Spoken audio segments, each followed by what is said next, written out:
What is acceleration? Acceleration is the rate at which velocity changes in time in terms of both speed and direction.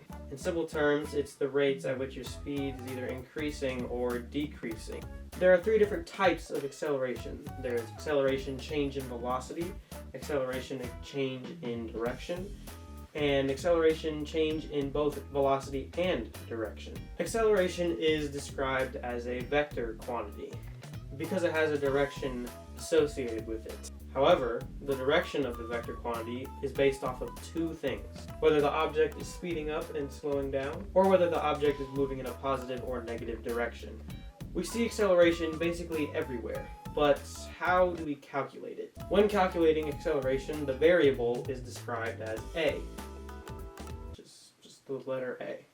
The acceleration formula consists of the average acceleration equals the final velocity minus the initial velocity, all divided by time.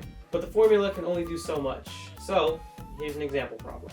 A runner reached a speed of 19 meters per second in 3.5 seconds from a standing start. What was the runner's acceleration? To solve the problem, we have the final velocity and the initial velocity because the final velocity is 19 meters per second and the initial velocity is 0 meters per second because the runner started from a standing start, meaning it was at rest. So it wasn't moving. So we take 19 and minus it by 0, which is just 0. And then we divide it by 3.5 seconds. Once you plug it into the formula, then you just solve algebraically. You do that, you take 19 and you divide it by 3.5 seconds, which will give you 5.42 meters per second squared. Now you might be asking, why is acceleration in meters per second squared, whereas velocity is just in meters per second? So all that means is that acceleration is basically meters per second squared, or meters per second per second. Now that we know what acceleration is and how to solve it, let's look for some real-world examples of acceleration.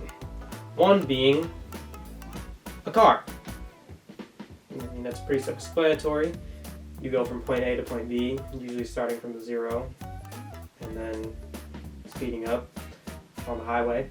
Some not-so-common examples would be yourself, you, a person. Because like I explained in the example, a runner has an initial velocity and a final velocity and an interval of time between those 2 points. Acceleration does not just mean when it's speeding up.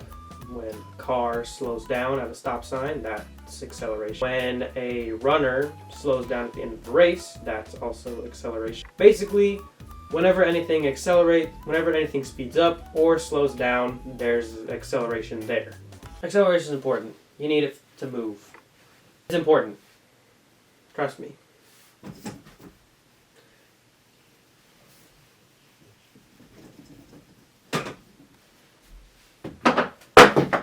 This has been Zachary Grigsby on